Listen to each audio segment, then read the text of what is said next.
برداشت کرنا سیکھو گے. یاد رکھو میرے بچوں، اگر آپ صبر سیکھ گئے تو کوئی آپ کو پکڑ نہیں سکے گا. یہ جو ریسنگ گاڑیاں ہوتی ہیں نا، فراری اور مختلف ان کے نام ہیں، مشہور فراری ہے، اٹلی میں بنتی ہے. لیمبرگینی، یہ دونوں بنتی ہیں وہاں اٹلی میں. اور اس میں جو آدمی جا رہا ہو اس کے لیے سپیڈ لمٹ کی قید کوئی نہیں، ورنہ سب گاڑیوں پہ 120 کلومیٹر پر کے اوپر جائیں گے تو جرمانہ ہوگا. لیکن جو آدمی لیمبرگینی میں جا رہا ہے یا فراری میں جا رہا ہے اس کے لیے کوئی جرمانہ نہیں، چونکہ وہ یوں کرو تو 1 سیکنڈ میں وہ 120 پہ چلی جاتی ہیں، صرف اتنا کرنے سے شو ایسے جاتی ہیں. تو میں آپ کو ایک لیمبرگینی دینا چاہتا ہوں، فراری 8 کروڑ کی ہے. فراری 8 کروڑ کی گاڑی ہے فراری. کئی دفعہ وہاں جب جاتا ہوں تو کوئی نہ کوئی بٹھا دیتا ہے، یہ آپ کو ذرا سیر کرائیں. وہ ہمارے کو تو شوق کی کوئی چیز ہے نہیں، وہ نوجوانوں کے شوق کی چیز ہے. تو 8 کروڑ کی گاڑی ہے، میں مفت آپ کو دے رہا ہوں، وہ ہے صبر. آخرت کے سفر میں اگر تیز چلنا چاہتے ہو، سب سے آگے نکلنا چاہتے ہو، تو صبر کی فراری پہ سوار ہو جاؤ. تمہیں کوئی پکڑ نہیں سکے گا، تمہارے کوئی قریب بھی نہیں آ سکے. کہ دنیا میں صبر کرنے والوں کا قحط آ گیا. بڑے بڑے علماء ہیں اخلاق سے خالی، بڑے بڑے علماء ہیں صبر جانتے ہی نہیں.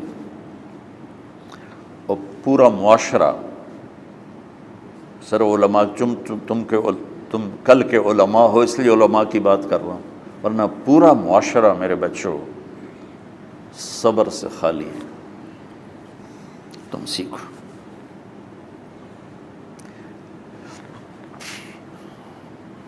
دیکھو میری ایک بات سنو، علم کی کمی ہو تو اچھے اخلاق اس کو چھپا دیتے ہیں، اخلاق کی کمی ہو تو بڑے سے بڑا علم بھی اسے چھپا نہیں سکتا. سارے عیب ہوں اور اخلاق اچھے ہوں تو اخلاق وہ چادر ہے جس میں سارے عیب چھپ جائیں گے. اور ساری صفتیں ہوں اور بد اخلاق ہو تو ہر صفت کو بد اخلاقی چھپا دے گی. میرے نبی نے نماز لمبی پڑھی، اللہ نے روک دیا، کہا نہیں چاہیے. ما انزلنا علیک القرآن لتشقی، مختصر نماز پڑھیں، درمیانی نماز پڑھیں.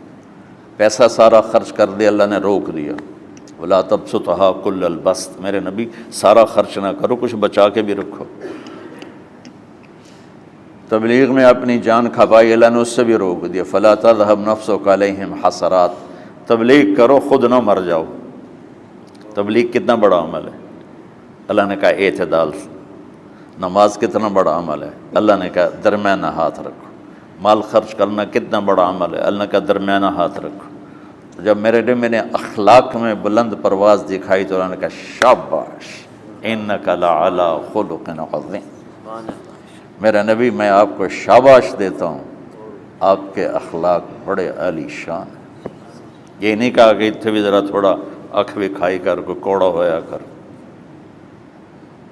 تو تم مولوی بڑے غسیلے ہوتے ہو. تم میرے بچے بیٹھو نا، اس لیے بات کر رہا ہوں. صبر نام کی شے ہی نہیں ہوتی. فقہ پڑھنا تو ہماری مت ماری جاتی. قرآن کو بھی فقہ کے انداز میں پڑھتے ہیں، حدیث کو بھی فقہ کے انداز میں پڑھتے ہیں. بخاری سے زیادہ امام بخاری پڑھاتے ہیں. ترجمۃ الباب پہ اتنا وقت لگا دیتے ہیں کہ حدیث جو اصل چیز ہے اس کی طرف توجہ نہیں جاتی۔ امام بخاری کی کتاب کا مقدمہ کوئی نہیں، تو اس پر جب بخاری شروع ہوتی ہے تو ہفتہ ہفتہ اس پہ سبق چلتا ہے کہ امام بخاری نے مقدمہ کیوں نہیں لکھا، جی میں سارے مل کے یعنی امام صاحب نے تو گلاں کیتی جان۔ میں اس کا اتنا آسان 1 منٹ میں اس سارے سبق کو ختم کر دیتا ہوں بخاری شریف کے، کہ دیکھو بھائی امام صاحب کا دل نہیں کیا مقدمہ لکھنے کو، اس لیے انہوں نے نہیں لکھا، گل مک۔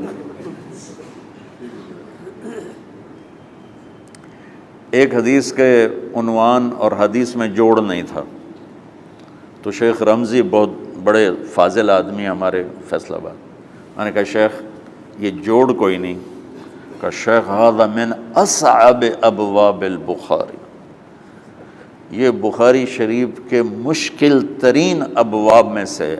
میں نے کہا بڑا آسان کام ہے، امام بخاری بھول گئے، ترجمہ کوئی اور تھا، حدیث کوئی اور لکھ دی، بھول گئے، بشری تو ہیں، کیوں بچوں نو مصیبت وچ پان دے۔ تو بچوں شوق سے جاؤ، بہانے نہ کرو، ہماری طرح تھوک ڈال کے پیٹوں میں درد، وہ شامہ پہ جان گیا پھر توڑیاں۔ ٹھیک ہے نا، میں زیادہ بول نہیں سکتا ہوں، ضروری سمجھ کے آیا تھا کہ تم خوشی سے جاؤ۔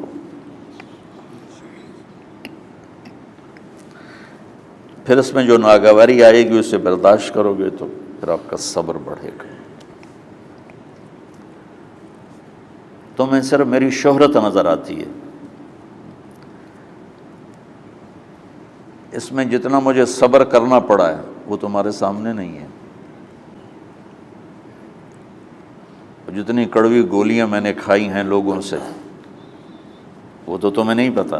اب تمہیں اتنا نظر آتا ہے کہ واہ واہ ہو رہی ہے آگے پیچھے لوگ، میرے اللہ کا کرم ہے، میری کیا اوقات، آج ہوں کل مر جاؤں گا، اولاد کو بھی یاد نہیں رہے گا کہ طارق جمیل کون تھا۔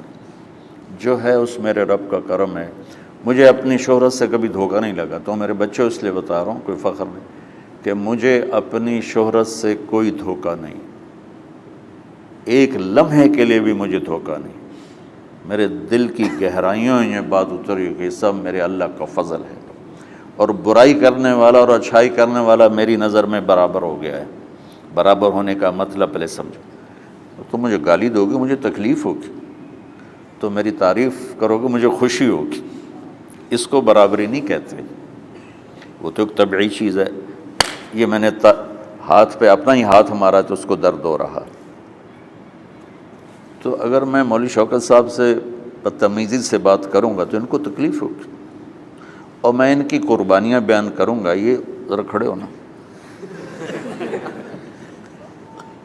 ادھر ہاتھ دو، یہ اس سارے نقشے کے بانی ہیں، یہ پہلی اینٹ ہے، یہ 3000 روپے اس وقت لے رہے تھے 1985 میں 86 میں کراچی،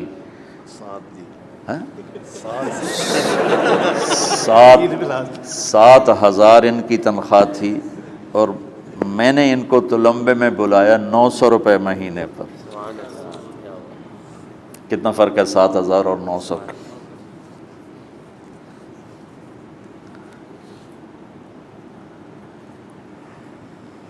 لوگ میری تعریف کرتے ہیں، میں اللہ کا شکر ادا کرتا ہوں، اور اس پہ میں تکبر میں نہیں آتا۔ یہ ہے مدح اور ذم برابر ہو جائے، یعنی تعریف کرنا اور برائی کرنا برابر ہو جانے کا مطلب یہ نہیں ہے کہ برائی سن کے اثر نہیں ہوتا اور تعریف سن کے اثر نہیں ہوتا، نہیں، برابر ہونے کا مطلب بتا رہا ہوں، اس کی توفیق تائید رحمت اپنی اولاد کو بتا رہا ہوں۔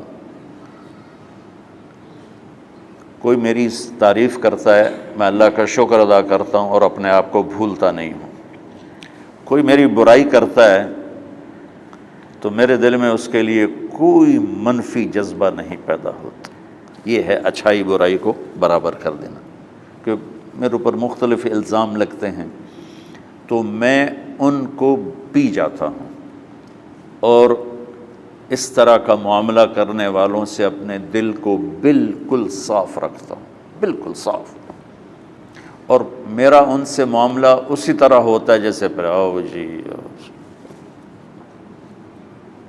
اپنی وجہ سے کبھی کسی سے قطع تعلق نہیں کرتا۔ تو بچوں، صبر بہت بڑی دولت، یہ تمہاری تبلیغی زندگی میں بھی کام آئے گی، علمی زندگی میں بھی کام آئے گا، جب تم گھر والے بنو گے، شادیاں ہوں گی، اس وقت یہ کام آئے گا۔ ٹھیک ہے، اب بہانہ تو نہیں کرو گے نا، خوشی سے جاؤ گے نا؟ چلو، السلام علیکم۔